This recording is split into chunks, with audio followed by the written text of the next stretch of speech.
Lord Odin, I'm sorry I was forced to reject your offer. You're sorry? Ha!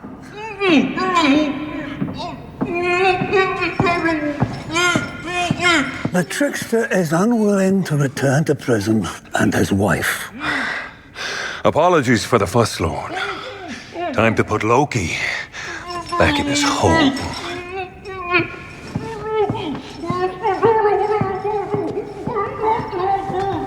You are a fine host, Dreamweaver. You are welcome at my hall of Gloptheim. My house is yours. My mead and meat are at your disposal. Thank you, Odin Allfather.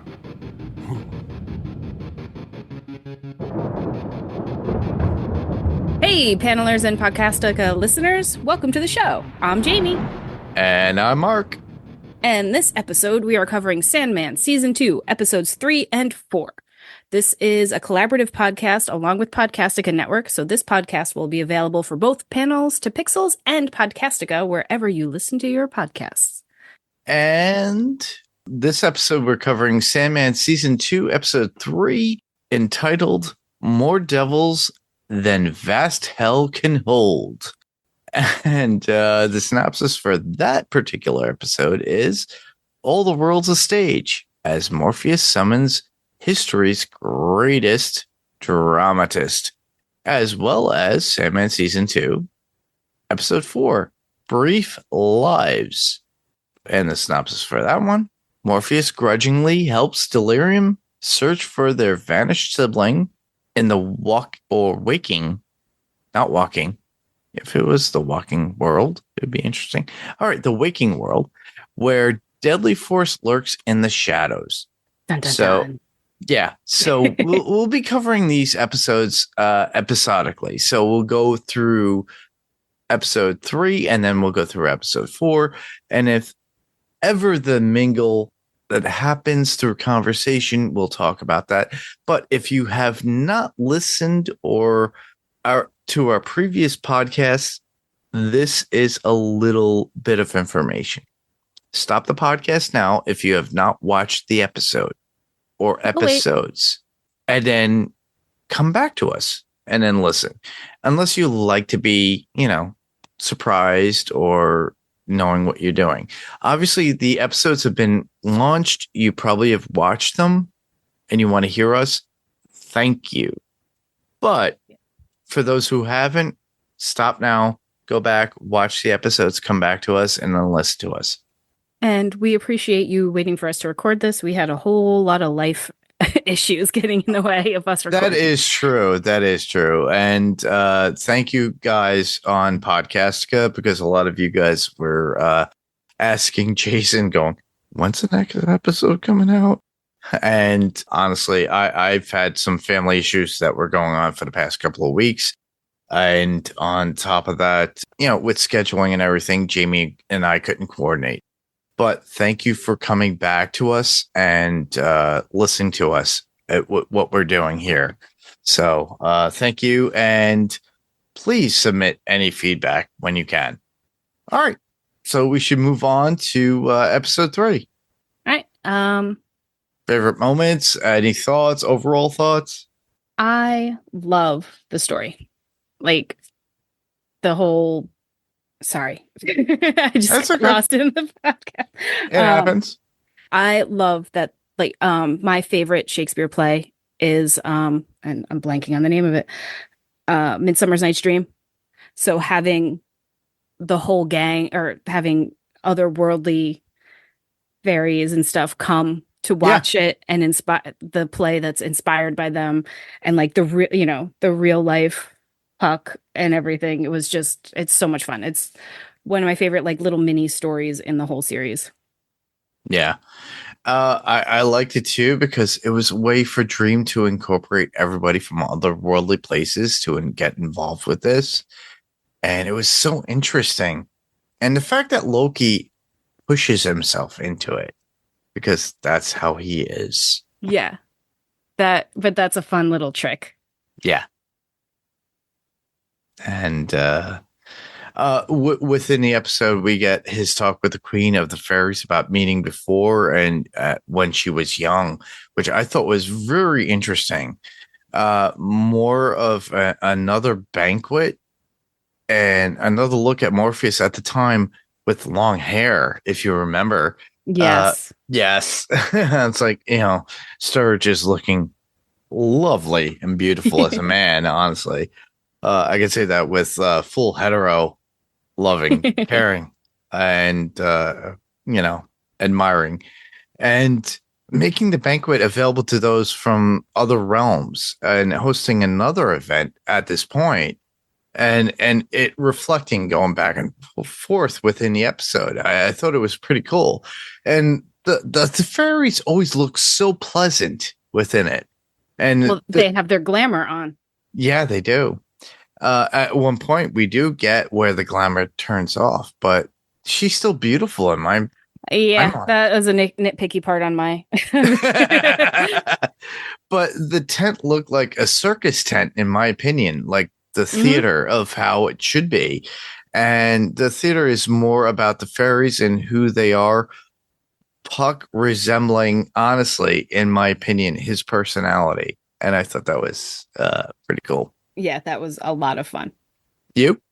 Well, I mean, that was we went through my initial thoughts first, how much I loved that part. Oh, okay.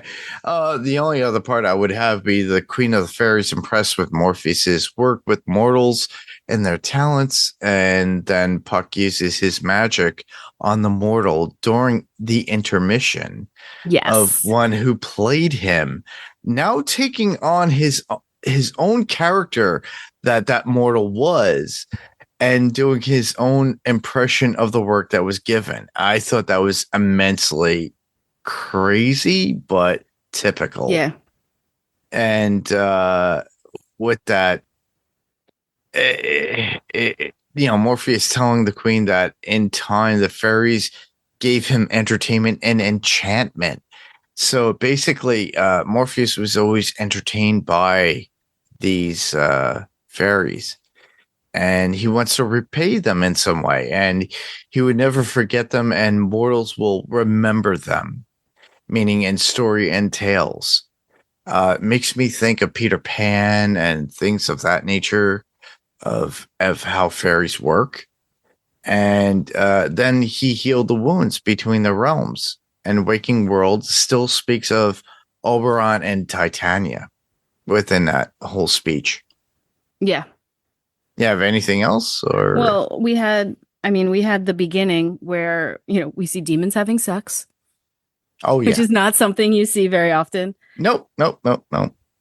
And and like we said before, the glamour bothered me. Because in the comic, it's a very drastic difference between the beautiful girl and I don't want to say a hag, but she is not nearly as beautiful. They should have played that differently. You are the guru when it comes from the comic book to the adaptation, which we get. So you're saying they were more haggardly. Yes, there was a real drastic difference between glamour on and glamour off. Not like, oh, well, she's still pretty, not like it's not like makeup on, makeup off. Yeah. Like this was makeup on, makeup off. There is a drastic difference between glamour on and glamour off. It's very similar to, and I don't want to allude to something else that Gaiman had adapted from his books, which would be How to Pick Up Girls at Parties with Ellie Fanning. And Ellie was made to look glamorous at one point, and at certain points, she's more realistic. Ellie Fanning is beautiful, honestly. Yes. She is, regardless with or without makeup, she is a beautiful person. Absolutely. And same thing with her sister too. A lot of people can't distinguish between the sisters, and her sister is older and shorter, but still beautiful just the same and has done as much work. But the thing is like in this version of on the Netflix show, there's really no comparison, in my opinion, of what they look in real life, and there's still beauty there. I don't know why they would say it was ugly. If they did it according to the comic, I think in your version of what you saw in the comic as being, Yeah. what they truly looked like, and in comparison to the being fairy dusted. I mean, at the very least, like in the comic, she ends up having like this crazy wild hair. At the very least, you want to keep the same actress, fine, but make her hair go crazy or something at least. Just a little something more. Yeah, that's the only thing I could say. I was like, I don't really see a comparison. Yeah, It's different. It was so underwhelming to watch her remove her glamour. Yeah, exactly. I mean, but I adored how Dream handled, like, here's a gift. Here's my sister. You get to keep a person. And Dream's like, that's not cool. And exactly. he's like, no. And he's like, no, you absolutely have to take her. And Dream's like, all right, if you're going to live here, guess what? You get to live well. Be yourself, be comfortable. Yeah. Like, Dream came across as a really good guy, which we've been seeing him as probably not a good guy with what he's done to Nada. Exactly. More negative and his response to that. So we're seeing him. He's a different person than he was 10,000 years ago. He's evolved, as I like to say. And with that, his decision. And he makes his decision saying that, Morpheus chooses the angels to take the key at this point. Did you see that coming? Sort of. Because I believe we barely talked about the angels last episode. We did. But the thing is that they were so prolific within their presence. And they were watching. They were definitely watching. I mean, that's why they were there. They were there to watch. Yeah. And literally, he realized that it had to be torn between two realms. It's either the dark side or the light side, which is God. And God holds control between both realms according to faith or, storytelling, whatnot.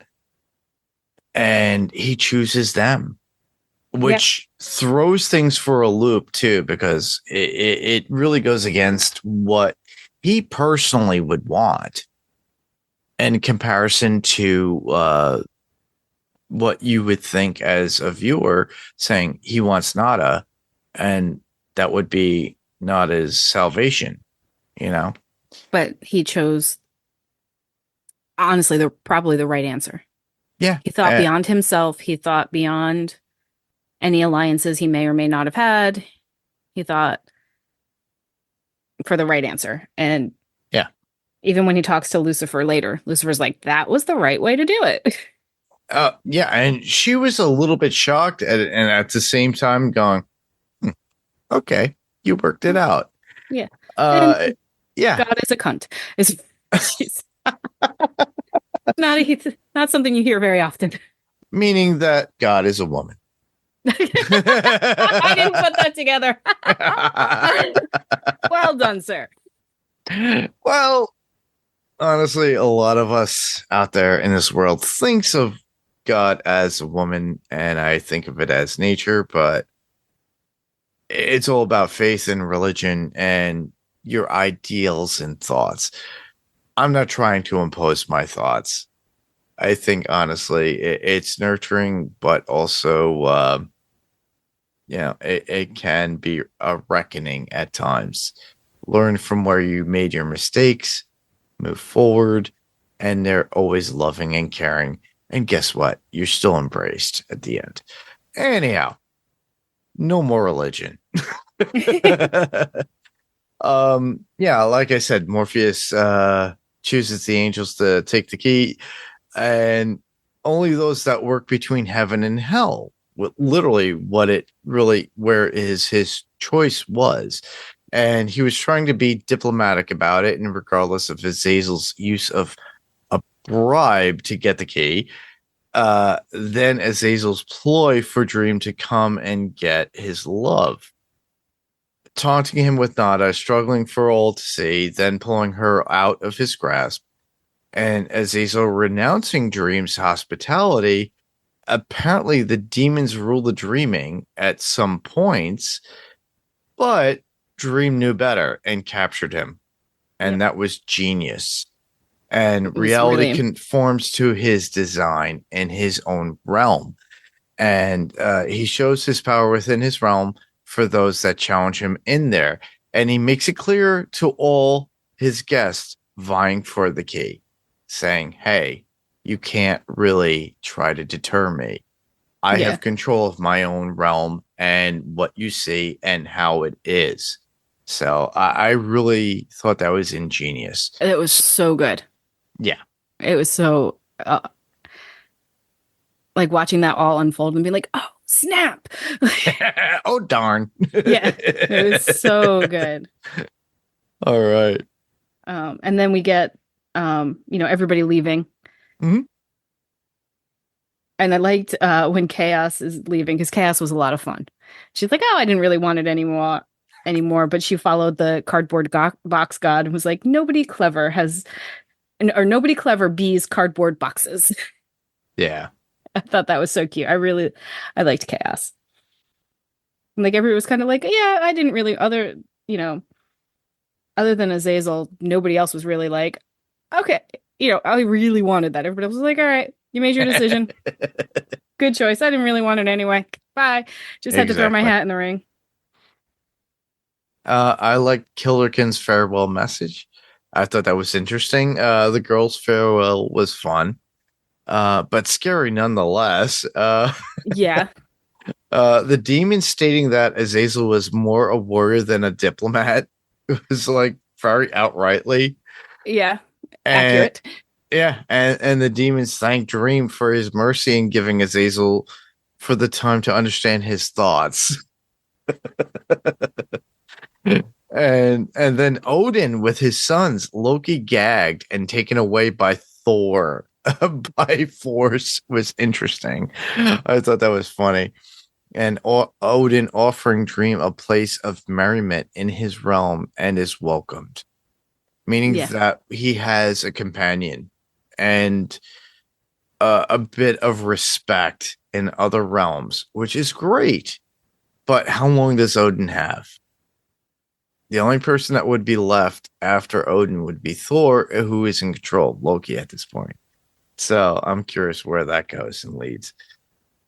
The fairies leave, but leave Nuala to dream for what he wants. And you can see that Nuala wants to stay and doesn't see it as a prison. No, it seems like her life at home is pretty... I'm going to go with submissive to everyone else's whims. Yeah. So here she'll get to actually enjoy life. Yeah, it's part of her dream and everything. Yeah. And Dream welcomes it, and and she doesn't feel compelled to come back to the realm when she feels and the need to do so.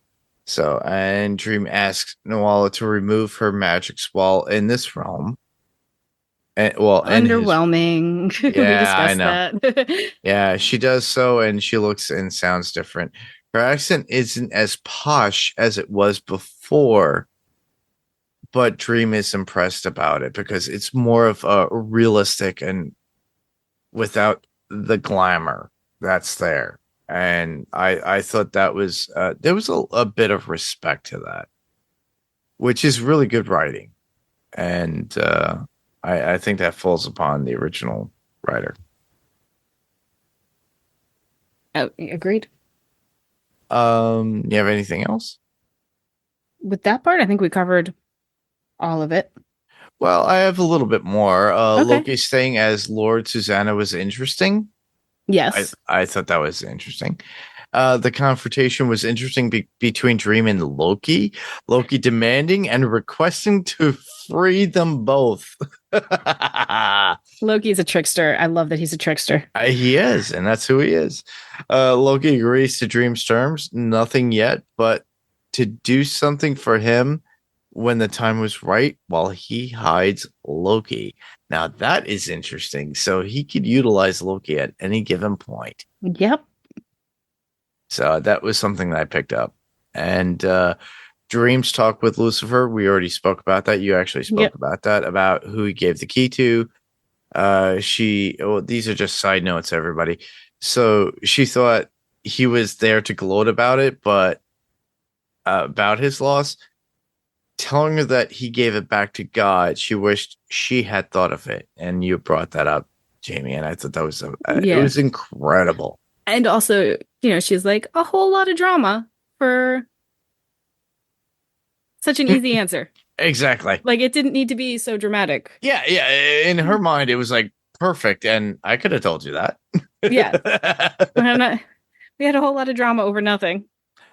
The last thing I would have, well, second to last, Dream's meeting with Nada. He takes the form she knows, and he feels like he acted dishonorably to her. Yeah, the Nada thing I wanted to get into a little bit more. Yeah, let's talk about it. Yeah, so, I mean, so it played out properly to me being a comic book reader. I'm not sure how you saw it, but obviously you saw it properly, but I think some other people had some problems with Dream's face changing. Yes. But one thing, he was going from like what she saw him as, but yet she still knew who he was. Yeah. So in the comic, it's much more clear because there's just some things that are easier to draw than to put on screen. Mm-hmm. Dream appears to you as you want to see him. And there's other examples of this in other instances, but I can't think of any of them at the moment. But basically, like, if there was a cat god, he talks to that god, like, and he is a cat at the time. He talks to Nada. He is black. He talks to other, Japanese people. He's Japanese.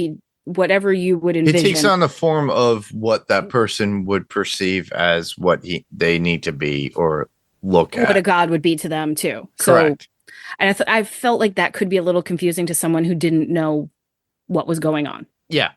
So that was a little bit of a problem, but I liked the cat eyes on her. Oh, they were great. They were awesome. And I like that she was pissed. Yeah. Yeah. She took it out on him and verbally abused him. And smacks him. Yeah. And he's not happy about that. Like, he's not used to that. No, he's not. He was expecting her to embrace him, love him for who he is and what he did for her. But it was quite the opposite to some degree. Yeah. And he was not prepared for that. It's as if his heart broke at that time. Did you get that out of that, or was I thinking too much into it? I think that could be right. I mean, I'm a little colored by the comic because she wasn't as pissed in the comic. She just kind of goes away. Really? So yeah, it's not as much of a. It's not as much of a fight. She just asks a favor of him. She asks to be reborn as a baby and start her life again on Earth. Well, with adaptations, things change. Yeah, exactly. And they've changed a lot. And this one, I kind of like, it makes sense. I'm not mad about this. It's an interesting take. It's a different take. I don't think it's better or worse. But yeah, she just kind of is like, I'm done. I don't want to be around you. You had your chance. You lost it. I want to start life over and try again at life. So he puts her into a baby. Yeah. And my final note would be you can see that Nada broke Dream's heart, saying that his kind cannot truly love anyone. Yeah. Saying that it is only desire. Now, mind you, Desire is one of his siblings. And there's something going on with them still. He doesn't trust Desire at all. Correct. So using that word gets to him. Yeah, I have that note too. Like, yeah. And he can't understand it and doesn't realize it. but she doesn't love him Yeah. as the way he feels for her. But she bids him farewell and calls him Kakul, which is the character representation that she knew him as. Yes. Doesn't even call him Dream or the Dream Master. So that ends it for my notes and my thoughts. But do you have anything more, Jayme? I mean, it's interesting to see someone of that power be that crushed. Like, he's had 10,000 years to get over her. Yeah. And didn't. He's still crushed. He's still evaluating his life. He's rethinking his life. There was there was a quote in there, like, to dwell in the past is a hell if it's of its own one. I wouldn't wish it on anyone. And now he is dwelling on the past. He is in his own head. He is wondering if he can ever be loved. He's he's in a sad spot. Yeah. He needs, Gilmore Girls in a tub of ice on Netflix and a tub of ice cream.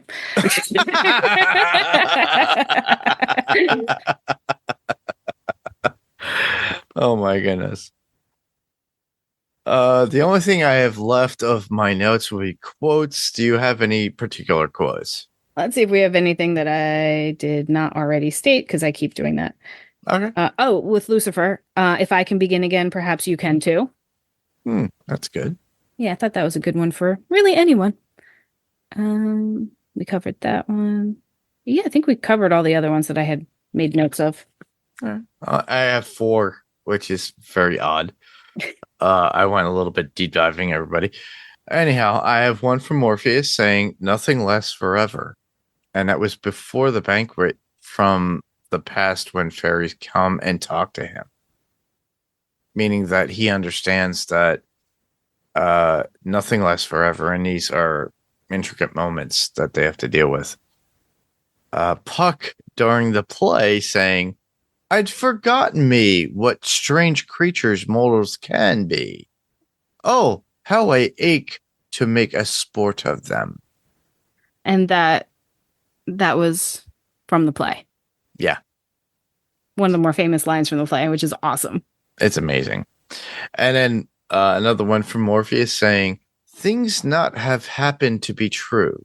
Tales and dreams are the shadow truths that will endure when mere facts are dust and ashes and forgot." So, and then the last one I would have would be Nada to dream about regretting what he did for eternity, stating, "To dwell on the past is a hell on its own, one I wouldn't wish upon anyone." And we leave Dream doing just that. Correct. Because he's infinite. Yes. He's got a whole lot of past to dwell in. Yes, he does. All right. I guess we could move on to episode 4, Brief Lives, which we already talked about and gave the synopsis for. Just to recap, Morpheus grudgingly helps Delirium search for their vanished sibling in the waking world where a deadly force lurks in the shadows. With Delirium. I love Delirium. Yes, I know you do. She's so cute. So what did you think about this particular episode? Because this kind of spotlights her. It spotlighted her a lot. Again, we keep changing from the comic. I think knowing they only had one season left, things got changed a lot more than they wanted to, than they intended to at the beginning. Yeah, they kind of fast forwarded to certain events. There's one thing I'm very, very sad about. Okay. And this is, a comic-y spoiler, but Wanda is its own. Wanda is it's a totally different story in the comic, and it's one of my absolute favorites, and it's not here. Well, that's a hint to the listeners out there. Go out, buy the compendium if you can. Or find some if you're not or if trade you don't want paperbacks. trade paperbacks is what I have. I find them easier to read than the There you big go. giant compendiums. And if you have the opinion that you do not want to give the author money, buying used does not give the money back to the author. Exactly. Just throwing that out there if that's how you feel about things. Yeah. Well, we said we wouldn't really talk about too much about what's going on with Neil Gaiman and everything, with everything legally and everything else. There are other ways and means for you to purchase everything without having, and if you feel that angst against the actual the creator that is out there, which is Neil Gaiman, you could still purchase those used, and you could go forth. I got most of mine used just because that's the price point I was at the time I was reading these books. Well, a lot of the times that when you go to conventions, and there are comic book conventions out there, everybody do that. Your local comic book store. Support your local comic book store if they still exist. Exactly. And I have the first compendium. I'm halfway through it. It's a long journey, everybody. Trust me. I'm not even anywhere halfway near what Jayme has gotten through. It's worth it. It's such a good ride. It's a good ride, and you can find them. If you guys are a fan of Kevin Smith, and this is a cheap pop and plug for Mr. Kevin Smith, go to the Secret Stash in Red Bank, New Jersey. He's going to be in my town on Saturday. Well, his birthday just passed too, and I was invited to it, and I was like, I can't afford anything, and I was told, dude, just show up. I'm like, oh man, I can't even afford to do that. That's how work has been lately, everybody. Everybody's kind of riding that hardship way. But I wish Kevin the best on his 55th, and I hope you all do the same. But they had a whole thing for fans and fandom and everything else. But they do hold a lot of Sandman comics in the Secret Stash in Red Bank, New Jersey. Just check it out and go there, and go to Smodcastle, and go to smodcastle.com and get your tickets too, because he'll do some live events every once in a while. So it's a cheap plug and pop for Mr. Kevin Smith. And yes, happy 55th birthday to Mr. One and Only Kevin Smith. Anyhow, yeah, you could find that stuff out there. You could go to conventions, go to comic book shops. I do believe Bard College, where Mr. Gaiman was teaching. I'm not sure if he's still part of the faculty. I haven't checked. But they were selling everything at the bookstore. So if they still have them there, you could still buy them as a student.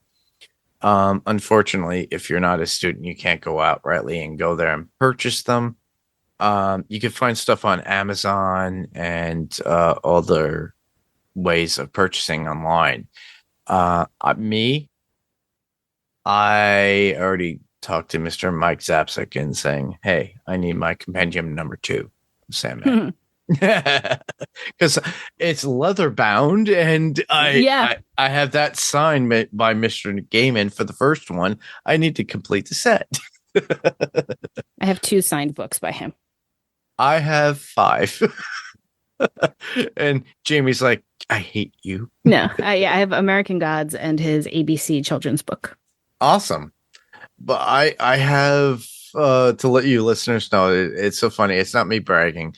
I have the Compendium 1 signed by Neil Gaiman.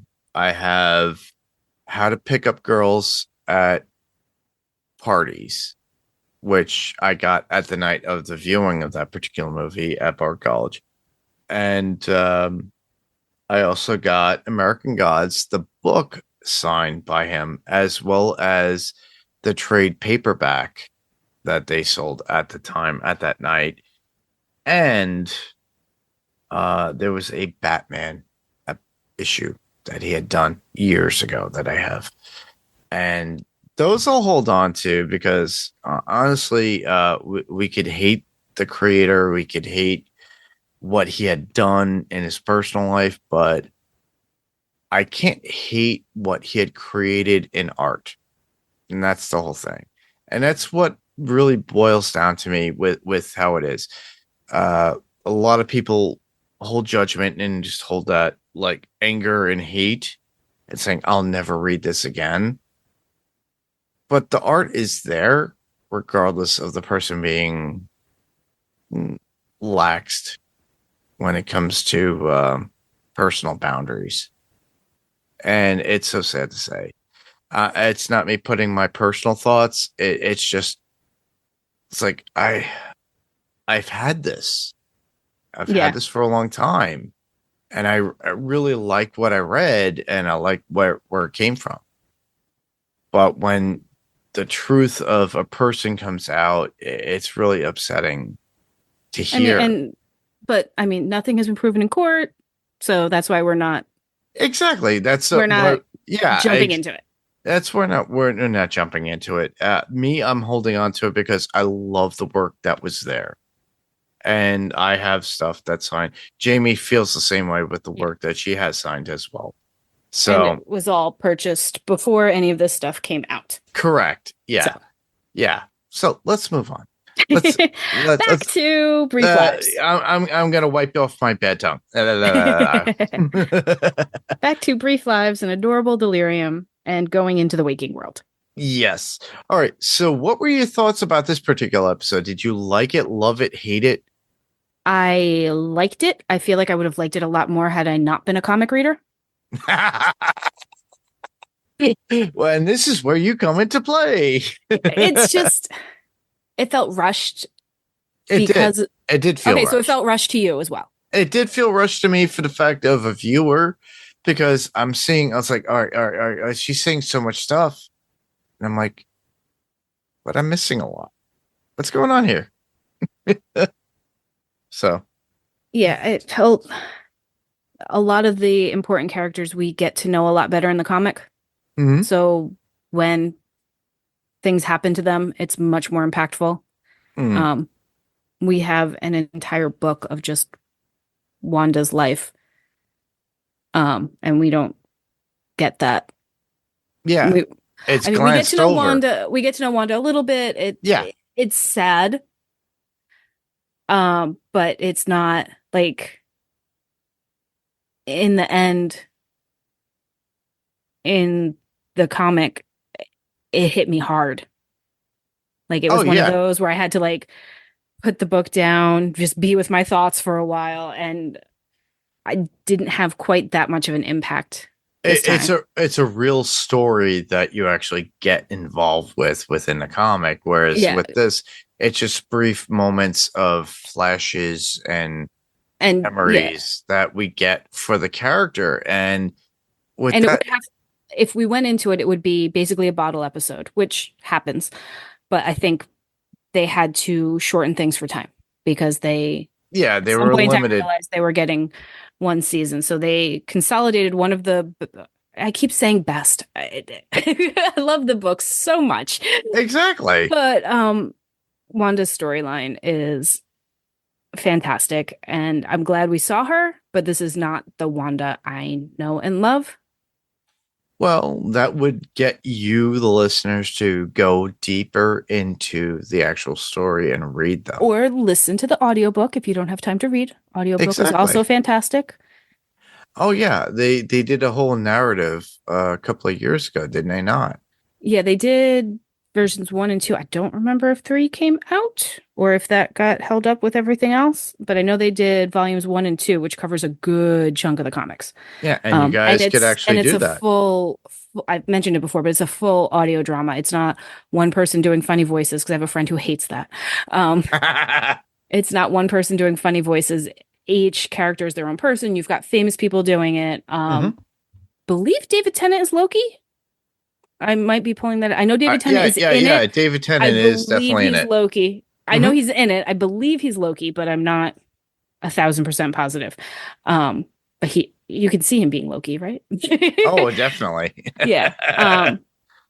There's a ton of other names that you know and love, and other people you don't who just do a fantastic job. And even if you have the comics and read them and haven't listened to the audio drama, I recommend it. I might do another re-listen soon. That'd be amazing. But yeah, so I liked it. I didn't love it because I'm a comic book reader. And that happens. Well, It's hard to separate the two. Honestly, I have not read that deeply into the comic at this point, but even with my compendium. But the thing is that I just liked it. It wasn't anything I fell in love with, but I wanted more. And just like you stated, that there was more within that particular character that it made me want more. And we didn't get more of that story. It was like an NCIS like episode that just didn't get it's just desserts of the full story. I don't know if I'm describing it that much, No, but I think it comes across to because that's literally how they kind of go through everything with any episode, in my opinion. With that, it's like Morpheus depressed about Nada and Lucienne trying to figure out what to do with her rooms since she isn't staying in Dreamland with them. Well, I mean, and we start, just going back to Dream, we start with it's pouring. He is a very, very sad dream. Yes, it's a sad dream because everything reflects his feelings and Rain shows his depression. And he's worried that he's incapable of love. Correct. And have you seen the memes? No. They've taken screenshots from the beginning scenes and just write wet dream. Oh my goodness. Oh. It's so bad. It's funny. Sorry. Poor Sturridge. I feel bad for him. He's going to show up at a convention going, I'm sorry. I'm 12 years old. He's a pretty boy, though. He'll get over it. But he's in a terrible spot mentally. Yeah. And, his sister comes because she's got a plan to go find their lost brother. Yeah. And she's adorable and fun. And the dragon that she now wants to have as a pet. And Matthew is like, she's like, oh, I know you. And he's like, no, I would remember you. And she's like, oh.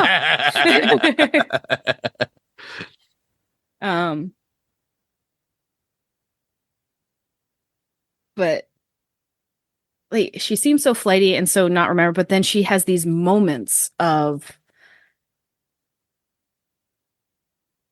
I don't want to call it lucidity, but just these moments of sadness. Fancy. Like there's something going on.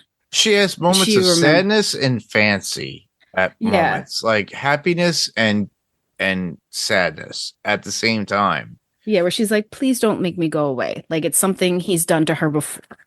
And as if he manipulated her in some way. Yeah, and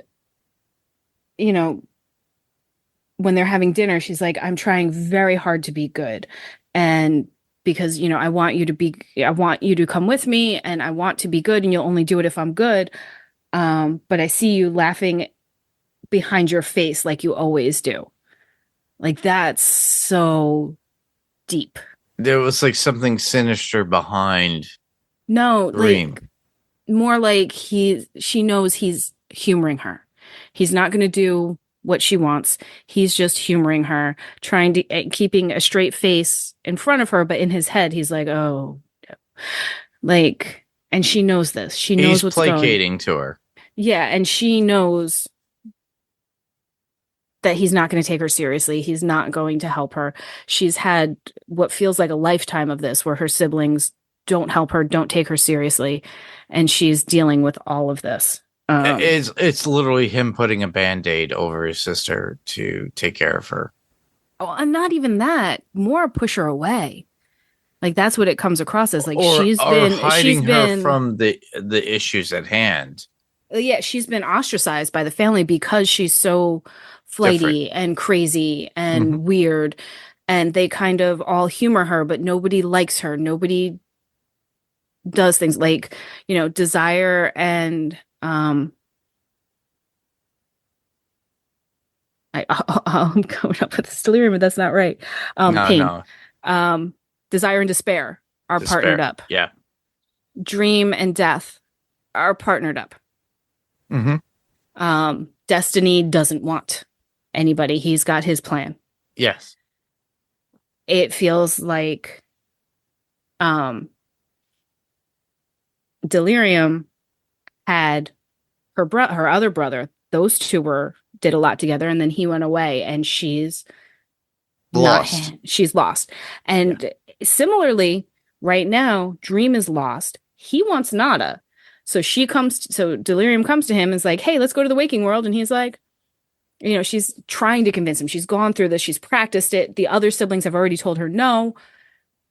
She's practiced this all. And then she's convinced that he's not going to do it. But because he also is looking for someone in the waking world, he's like, all right, let's do it. Delirium in with him, which is part of my notes saying Dream's journey with Delirium to find destruction in the waking world together. But it's not like he's not doing it for her. He's doing it for himself. At least it's at the start. It's selfish. Yeah. At the start, it is very selfish. He's going for Nada. He's going to try and find Nada, who doesn't want to be found. And he's not. But it's just sad. Like, I love Delirium, but she's also a deep character. Like, there's more to her than just a flighty, funny girl who makes butterflies and has 2 different colored eyes and all this crazy hair. Yeah, we only get a quarter of that character within this particular show at this point. Yeah, and like in the comic, it's so fun because he's always so black and white, and so is Death. Like a lot of the comic up to this point is very, very black and white. Desire adds some pops of red. Mm-hmm.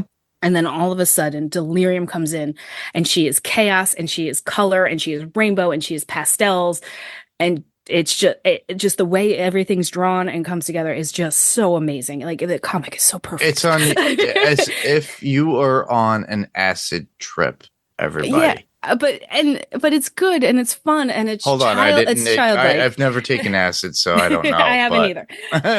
I'm just saying. Okay. Once, and I wasn't told that that's what I was doing, but that's a different story. Yeah, that's a story for a very long time ago. Well, not today. Don't tell your kids that. Okay. Yeah. Edit that out.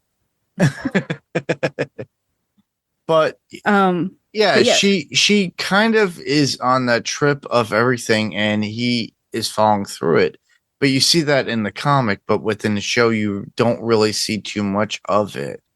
It's kind of like misplaced images and things of that nature. Yeah, like a lot of this, I was curious how much I was inferring because I knew the comic and how much actually came across on the screen.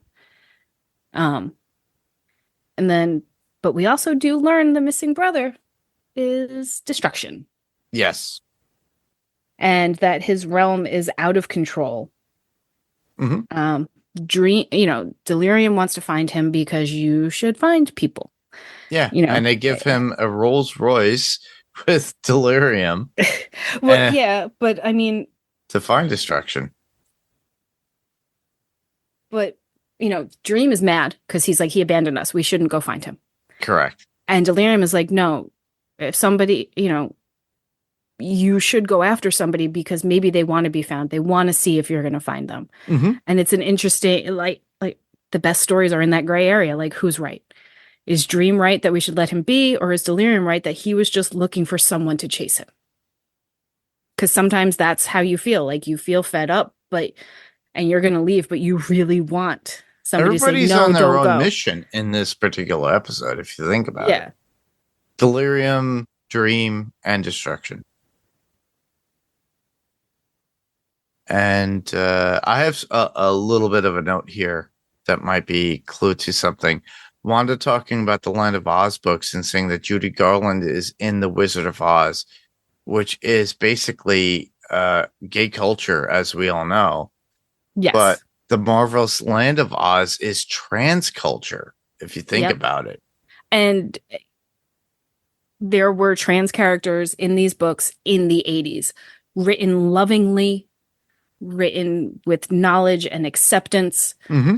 And that's part of what makes these books so beautiful, is because they were sometimes the first time somebody in that culture saw something good written Within about themselves. Yeah.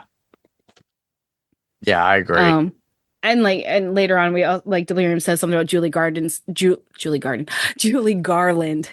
spent some time in her realm. Like, that's not surprising. Yes.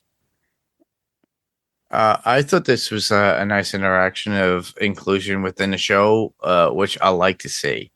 Honestly, I have friends within the trans world, gay community, and everything.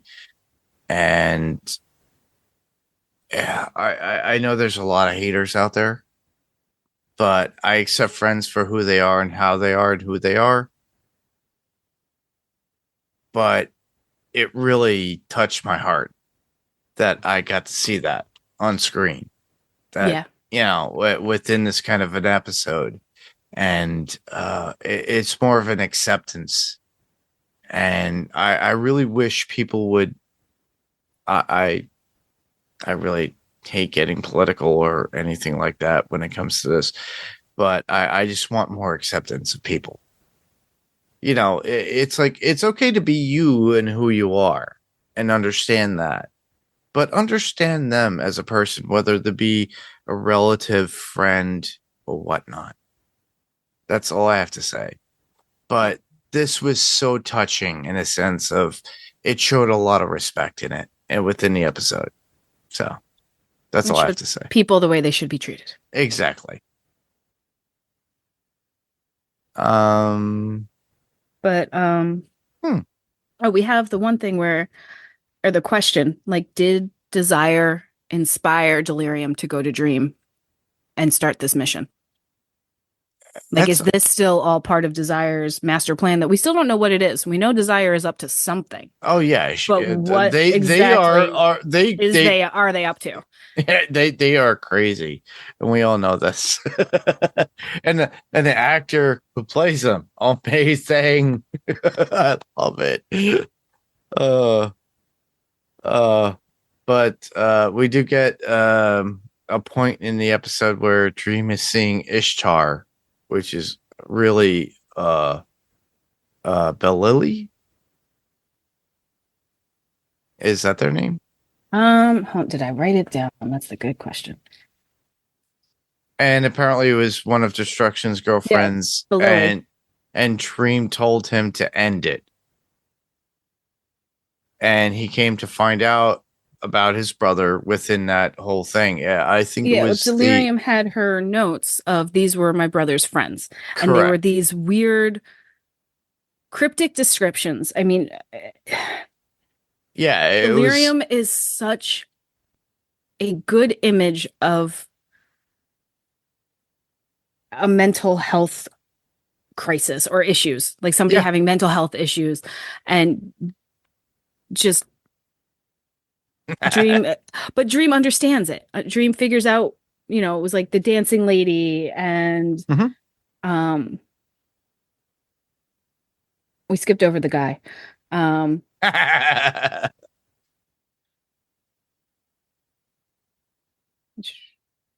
Trying to figure out who it is. Bernie Capex. Yes. And the lawyer. Like, Dream knows who these people are too. So he's down. He's ready to go figure this all out. And Dream's like, you know what? Let's do it. Let's go to the waking world. I've got a travel agent. Apparently there's a interdimensional travel agent.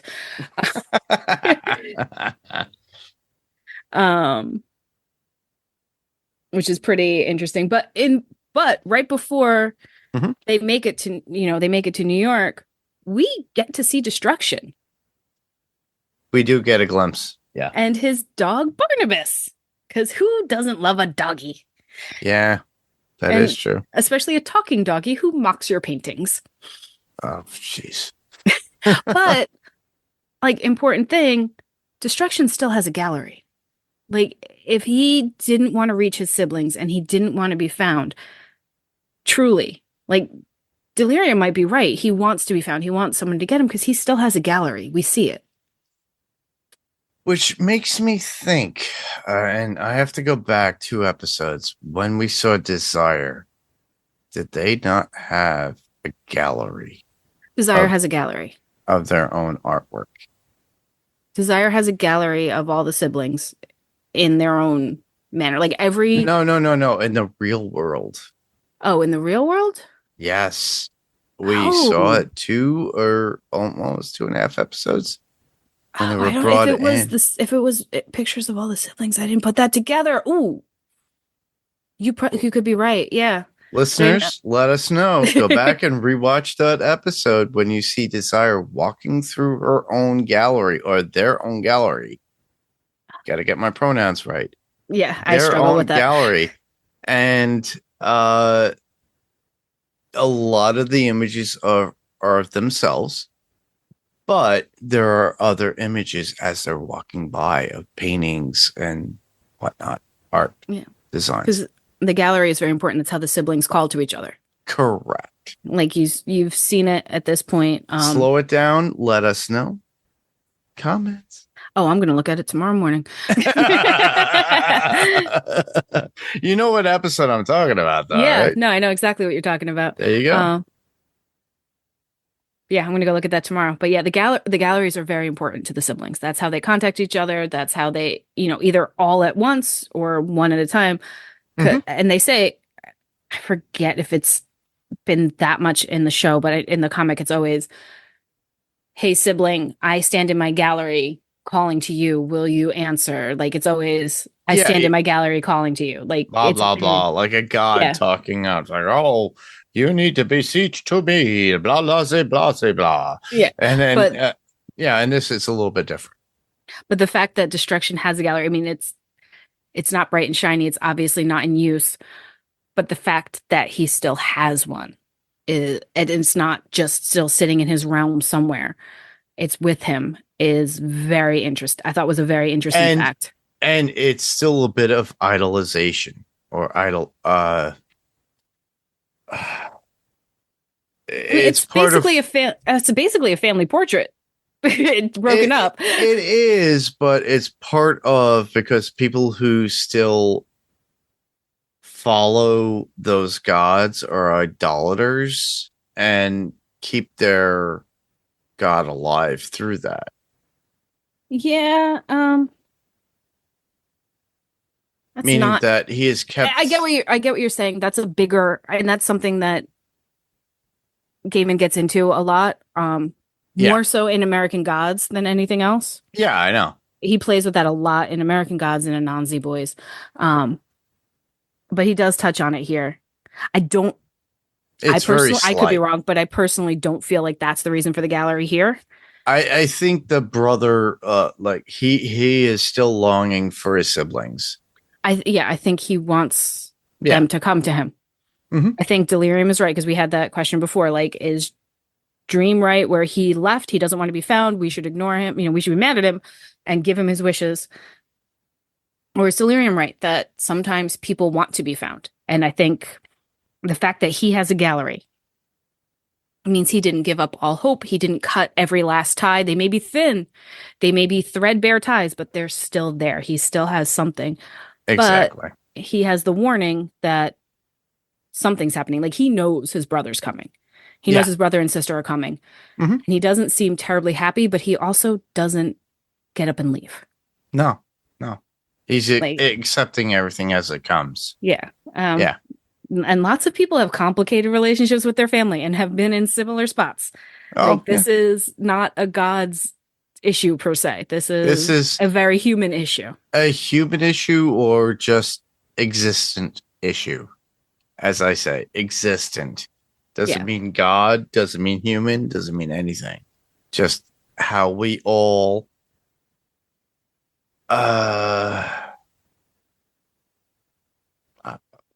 presence, how we accept things. It's the only way I can make it seem universally accepted. You could be of any platform at that point, but that's my thought. You can tell me different. No. So now we are in New York City with Farfel Travel, mm-hmm. a very discreet getaway car. Mm-hmm. and it's not so discreet. That's a pretty fancy schmancy. I'm going to notice that car. Yeah, Rolls Royce. Yeah. Yeah. Feels a lot like Crowley's car. Yep. And that would be Good Omens, everybody. Yes, which if you haven't watched that or read that, so good. And anyway, there's talk of another season, but we don't know. I think they're doing one episode is what I heard. Like one more episode. That would be amazing if it's a 2-hour episode. Yeah. But so we're on Earth and we find out that there are 60 people walking the Earth with memories of mammoth and saber-toothed tigers. And Bernie Capex is one of them. So there's more than just the one guy we met that Dream allowed to live forever. There are 60 people who have been living forever for whatever. We know 2 of them now. Mm-hmm. We know Bernie. He's almost died a few times. That is true. And then he does. And was it 12,000 years old? He finally meets death after all this time. Mm-hmm. And we get one of my favorite quotes of the whole series. He asks Death, "Is this what I get?" And Death says, "You get what everyone gets. No more, no less. A lifetime." That is true. A lifetime sometimes is a few hours, or sometimes it's 12,000 years. But you get what everyone gets. No more, no less. A lifetime. That was one of those things that when I read it, I sat with it for a minute. Like it just made such an impact on me. So it was nice. Yeah, it could be a few seconds. Yeah. It doesn't really have to be 12,000 years. It could be a few seconds. It's the literally having the ability to have been living.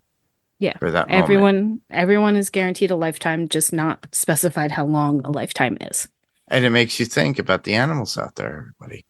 Yeah. How long does a bird live? An insect, a squirrel, how many have seen? I actually had something when I was driving in Massachusetts. I literally saw a bird on the highway and literally got squashed. Oh. Within a matter of a moment. And I was on the road and the truck in front of me, I was like, oh my God. How long?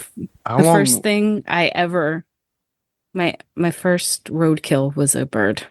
Yeah. And it's so sad, but they had that moment in their life where they had those moments. And, whether they were conscious about it or had a soul or anything of that nature, I think that universally at that point. And it's a strange way of thinking about it, but everything is cyclical. And I like to think about that. You could think of me wrong and say, hey, you're wrong based upon your own religious thoughts. I'm not trying to be religious, but I think that we do come back at some way. I'd hate to be a squirrel having a nut at one point and then going, I was like, oh, darn. Here I go again. Now I'm in Zimbabwe or whatever, and as a different creature, and it's like, oh, okay. And then there I am. There was a movie years ago. I forget who it was. It was a comedic actor. He did it where he kept seeing everything of your life. But if they did animals, it would have been interesting. he kept playing some weird, strange characters. I thought it was hilarious. But I think that we do encounter this over and over again in some way. And once you are blessed at that point where to have more than enough time to do that and experience it, it's great. Whether or not, if it's true or not, I don't know. Yeah. I'm not trying to fall back on and saying, yeah, it's not real. I'm just saying that it's like, we don't know unless you have the Om out there that tells you everything. Well, we don't have the only. But I really like the idea and that thought. I think it's so funny, and it's a bit humorous, but also realistic, and it's a good way to live a life, because sometimes you hear, and then I've had friends where they were here and then they were not, Yeah. but they had a great life. They had a great life, and I loved having them within my life, and they lived a great life. And some of them were taken too soon, but you know what? They lived. And there are some people out there in this world that just don't get a chance to live. No, and that's not one of those pro-life things and blah blah blah. All right. Well, I kind of talk too much. I'm a little verklempt. Think about this. Think about biscuits, some pastries. All right. How about we talk about Barney Capex's accident? Do you think it was just that? It was just that an accident, or there was something more to it? Because Dream seems to believe that there was something more to it than after 12,000 years. Something.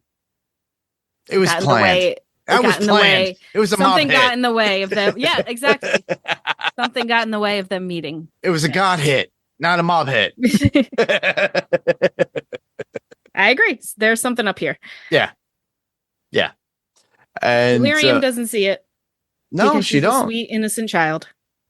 She is well. Obviously, she's delirious. She's delirium. She lives in her own world. That's the whole point. Delirium. Yes. So now they have to go to Philly, which Why? Hey. I mean, I like New York better than Philly too, so I'm not gonna. But I do like Philly. I can't say I can't like Philly. I like their cheesesteaks. Philly's got some pros and cons. I would, living here, I would say personally the pork sandwich is my favorite over the cheesesteak, given the choice. But well, honestly, there's a lot of stuff out there in Philly that is historical stuff and a lot of other things. Yeah. I drank at the bar that the founding fathers drank at. There you go. See, yeah. But but so we're going to Philly. Mm-hmm. But first, they're going to stop and have, quote, dinner at a place with fellow travelers. Which becomes an interesting dinner, and you get some great stories, and you get to know our characters all a little better. And you find this is where you dig into the trans thing. And if you can walk away from this story and have any opinion other than trans people are people and deserve love and acceptance, then I don't know what you just watched. I don't understand you. Honestly, and that's fine. We don't have to have, I believe you're in agreement with me, so we don't have to get into this, but it's beautiful. It's a fun part. It's a well done part. It's delved into it's delved into a little more deeply in the comic, if that's something you're interested in. But I liked the dinner scene. Yeah, the dinner scene was definitely done well, and I do enjoy it.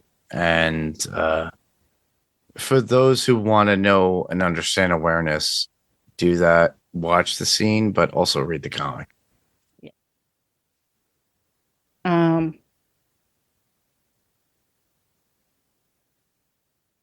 Anything else? Well, we now go see the dancing woman. And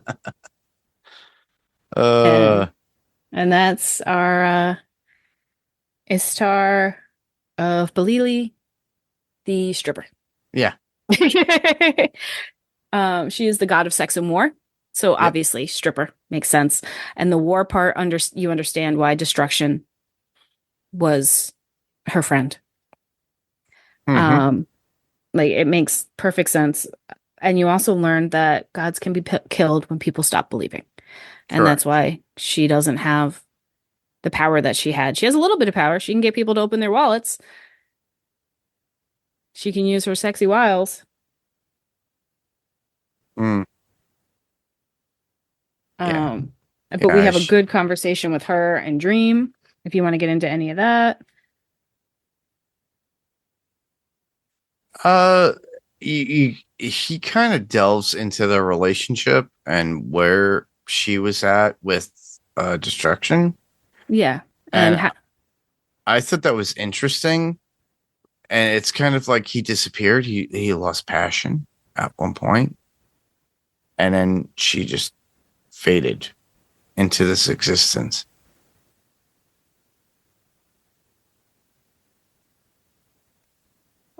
Destruction felt sorry for Dream. We Oh find out, yeah, and Dream's feeling sorry for himself. So to find out that his brother, we're kind of feeling like Dream is validating Dream's feelings at this point, that he can't be loved, yeah. which is But what was going on with Ishtar or Belili at that point through the talk and then their last dance? It was exposing herself to the world mm-hmm. towards the end, and it is a strip joint, but the dance was more ethereal with a sheer white dress you could see through.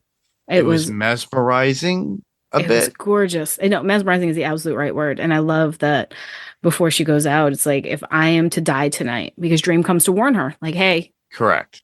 stuff is going down. You need to be careful. And she's like, if I'm going to die tonight, then I will do so as a goddess. And then she went out. She flamed out. She Literally.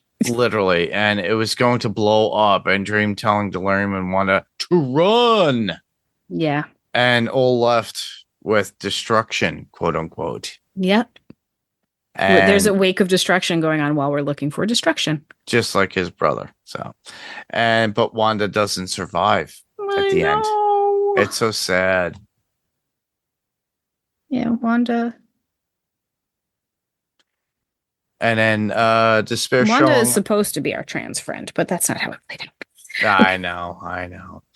But despair showing up and seeing the aftermath and turning Delirium against Dream and runs back to her realm, not wanting to see him again. Yeah. Yeah, she feels used about the whole situation. And honestly, I think despair is using Dream as a pawn for something. In my opinion. Desire is using everyone Yeah. as a pawn. I don't even know that. I know despair is helping her, Mm-hmm. but I don't know that despair is doing it of her It could be own free desire will. using I know dreams. despair is helping desire, and I don't know if despair is of her own free will. I don't We think don't know so. how much control desire has in all of this, because desire can inspire thoughts. Yes. Yeah.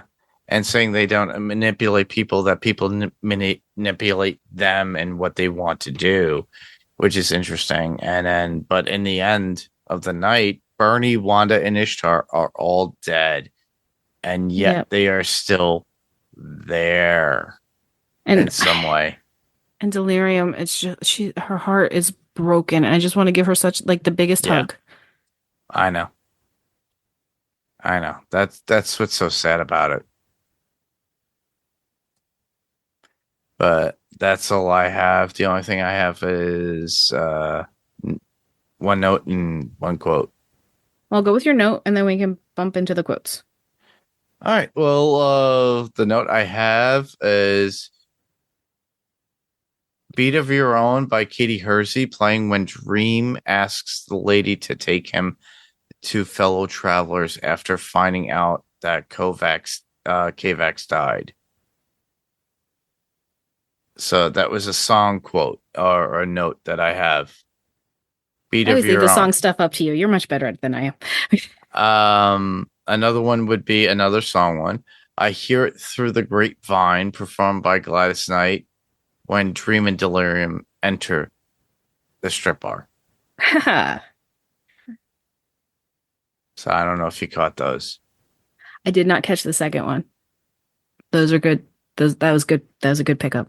Yeah, so I kind of picked those up. I try to pick up music quotes and thoughts based upon the scene and then what I could equate them to. I only have one quote, and that would be Delirium saying, "I love Julie Garland. She used to spend a lot of time in my realm." Makes perfect sense. She was Exactly. also Judy Garland had a very interesting, very tortured life too. Yes, she did. Yeah. With drugs and Abuse by too many people. too many men, possibly People women. people taking advantage of her. Like, it makes sense that they were in the same realm. Yeah. So I've got a Delirium quote that's a little more fun. Okay. Can I drive? I bet I'd be really good. I love her. Yeah, but then a little sadder of one. I should have done it the other way. We end on a high note, but instead we're ending on a sad note. I feel like someplace nobody goes anymore. Mm. Yeah. That one hit a little hard. I think we've all felt like that. We have, yeah. I think that's our coverage of episodes. What episode were we on? 3 and 4. I remembered the names of them. I just didn't remember the numbers. Yeah.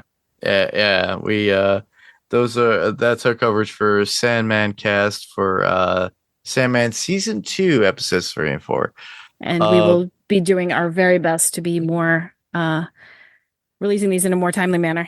Yeah, we only have 2 more episodes to cover on the last podcast, which will be next week.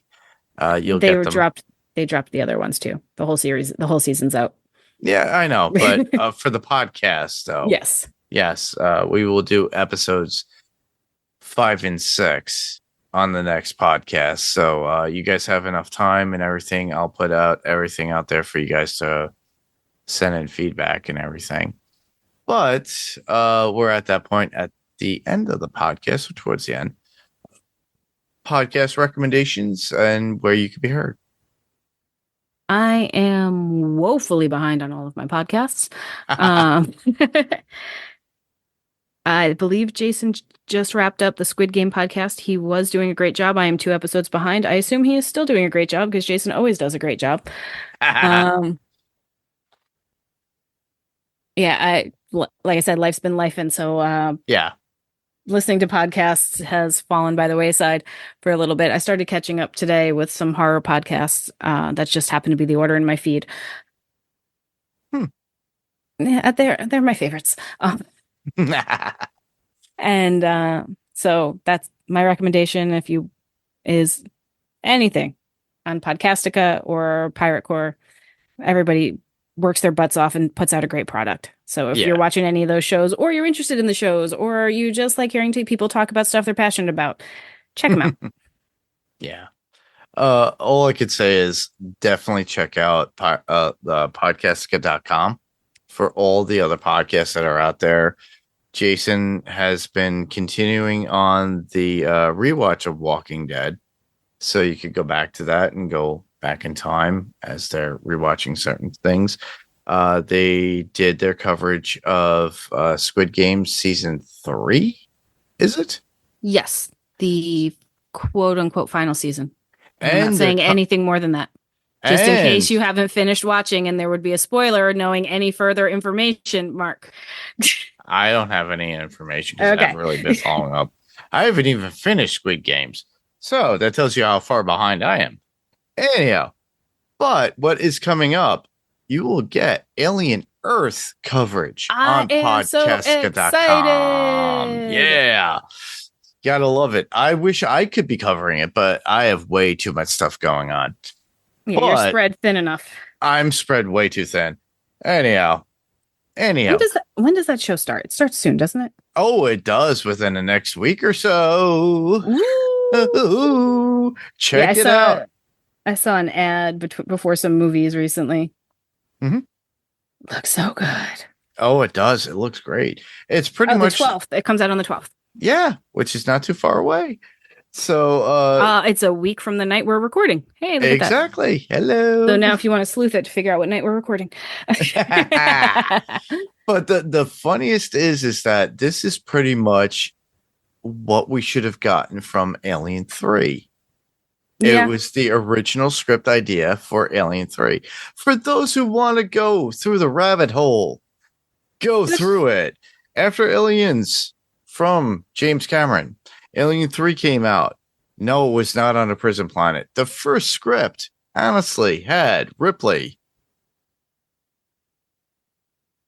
Who is it? Michael my Bihn's God. character? Michael Bihn's character? Yeah, from Aliens. And Newt showing up on Earth, and aliens showing up where? On Earth. Oh no. But they did it on a prison planet, and they killed off Hicks, which was John Bean. And Sean, no, not John Bean. Sean Bean. Michael Biehn. I keep saying that. Michael Biehn and Newt. And they killed them off in that whole third movie. And this is what literally has been culminating for years is we want to see aliens on Earth and what would be the aftermath with the military. Do we want to see them on Earth? You never know. We kind of got that with Aliens versus Predator at certain points. Yes. But in this case, it's just aliens and how humans have to deal with it. So let's watch, and I'm going to be watching as a watcher, as I always do, because I look like a watcher with my big bald head. So I look like a Watu from freaking Marvel. Anyhow, I'll be watching that show and enjoying it, and get to listen to Jason and everybody else talk about it. And then, yeah, I'm very excited. I'm so excited to listen. I like that idea. And on top of that, they are. We have other stuff out there too that I would highly recommend on What's On Tonight that Becky does. I have been, with her in this journey for Dexter Resurrection, and we've been covering that. So if you're a fan of Dexter, you're going to like this show. If you like the show, listen to the podcast. Yes, have fun. I'm kind of the, comedic take on it and have fun and point out a few things. This last episode of the podcast, me and Steve Brown, my other cohort, I should say, from Pounds to Pixels podcast, kind of broke down on our thoughts and ideas and where it could go. And we'd have fun with it. And you should be checking out episodically along with the podcast and having fun with that. There's a cool link that actually Paramount had put out. And if you liked the serial killer convention, they actually go deep diving into Prater's little museum. Yeah. And you can find that out on Paramount.com. And did you get a vibe, since we're talking about it? I'm watching the episode where... Okay, spoilers for... It's fine. Dexter. Yeah. If you haven't listened, fast forward about, 30 seconds or so. Okay. But we've got the serial killer luncheon. Does that remind you of the serial killer convention from the first season of Sandman? That was the total vibes I got. Yes. That, I'm watching it with my boyfriend. I'm like, this is like Sandman. Yes, I brought that up. I actually brought that up during the podcast. So okay, good. Like I said, I didn't realize you were doing a podcast on it. I apologize. I'm a terrible friend. So I actually downloaded those earlier tonight. So I'm going to catch up. It's fine. It's fine. I mentioned you and I mentioned the Sandman cast. Yeah, I brought that up. And I thought it was a fun thing too. Yeah. And I was like, yes, you guys got to go. If you like that, go listen to Sandman. All right. So yeah, you could check me out on What's On Tonight when we cover our Dexter Resurrection coverage. You could hear me on Panels the Pixels podcast. As always, Jayme and I are doing this here with Sandman Cast on Podcasting and Panels the Pixels podcast. We are also going to finalize and finish up Invincible season 3 with this what the following or last episodes that we have available to us. We're going to finish that up, and Steve and I are going to finish up in Ironheart, which will be great because by August, the end of August, we're going to get Peacemaker, and we're going to cover that. You could probably hear Rob, Frank, Adam Rodriguez, and myself talk about the different version of Superman that came out because the new Superman movie came out, and our overall thoughts about the new Fantastic Four film. So that you can find on Panels to Pixels podcast, wherever you get at your, within your podcast player of choice. And with Adrenaline Cinema podcast, I gave Jayme the doc, but we will eventually be doing it. Friday the 13th, part 6. Yes. One of my favorite Friday the 13th movies. It's a good one. It's a good one. I have trouble picking a favorite. It varies, but that one jumps up to the top every so often. I think that's when I graduated from being a scared little child in high school to the point where I'm loving horror. Wow. Zombie Jason. So yeah, we will be recording that in the near future. So look forward to that. Also, Steve and I will be doing Lethal Weapon 3. So for Adrenaline. So we're trying to get more stuff up for you as far as content. I know it's been like, hey, Mark, you haven't put out anything. I know I've been a little bit relaxed. Life has been lifing. It's okay. I know, and I understand. But also, I will be doing the Pirate Core Music Podcast. I will be doing and conducting a talk about my friend Jeff Altieri's band and Rage, who is part of the hardcore scene front and music in Staten Island and the NYC area, their history within the hardcore music in that area within the 5 boroughs. And we're going to talk about them, their history, where they are, what they're doing now, what stuff you could see online, talk about past shows, events, who they opened up for. Keep in mind, I'm looking to do that. I love Jeff and those guys. I'm curious if I saw them. I was pretty deep into the New York hardcore scene. Yeah, I'm pretty sure you have. Yeah. I probably have. And we're going to do something like that. It's going to be pretty much like an interview. I'm going to be talking to my friend Jayme, not Jayme Dimmick, right here. Yeah, exactly. My friend James Melville, I call him Jayme. Anyhow, we're going to talk about music health and how it helps you and how to help you mentally, and his love for Slipknot. And we're going to do that sometime soon as well.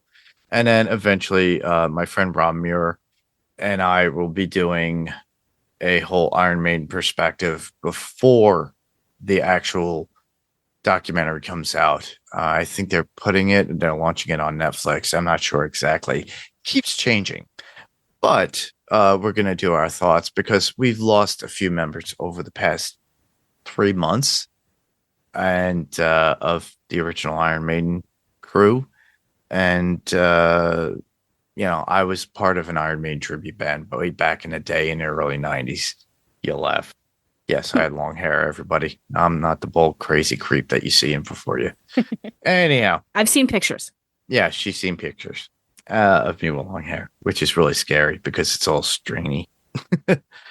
Anyhow, we have a lot more content ready and to come to you, at least. I don't want to give you times and dates at this point, but they will be out there and they will be coming to you.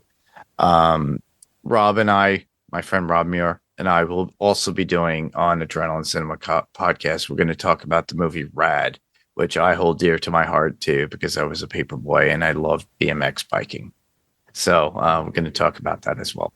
So a little bit of that for podcast recommendations, things that are coming up. But for you to submit your feedback, literally all you have to do is go to talk@podcastka.com And if you head to podcastica.com, there's a handy voice message link. And, check us out on the social media Facebook, facebook.com/podcastica. On Twitter, it's @podcastica, and Instagram @housepodcastica. And while you're there, if you haven't already, check out the other podcasts on podcastica.com. I've already mentioned a few. Yeah. And so did Jayme. For Panels to Pixels podcast, we can be heard on Spotify, Apple Podcasts, or whatever podcast player choice that you have. There are ratings and reviews for Apple Podcasts and Spotify. Please do so. 5 stars are always welcome. Always. And also give a verbal, text out and write out your thoughts. Let us know. And with that, you could also send us an email. panelstopixels1@gmail.com. You could send us comments on a podcast. You could send us your thoughts about the podcast itself, things that you want us to cover on the podcast.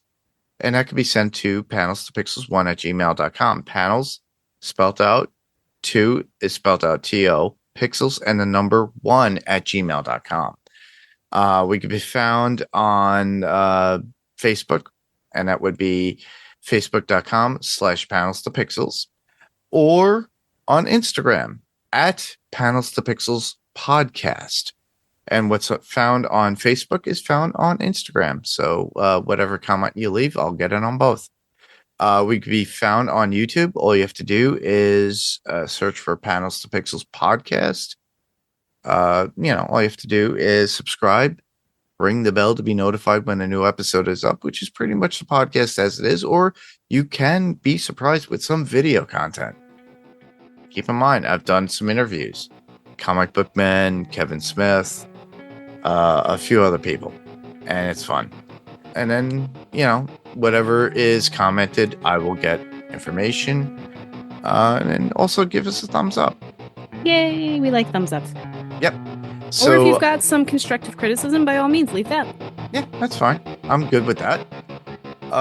So next week we are covering season 2 of Sandman. Episodes, what? 5 and 6. There you go. Yes, 5 and 6. And Pleasant dreams or unpleasant nightmares, everyone. Take care. I just want to thank everyone for listening. I'm Mark. And I'm Jayme. And this was Sandman Cast, and we'll podcast in your dreams. Good night. And for you panelers, same podcast, different panel, different pixel. And this was Panels to Pixels podcast. And we'll see you on the next panel. Bye-bye. Bye.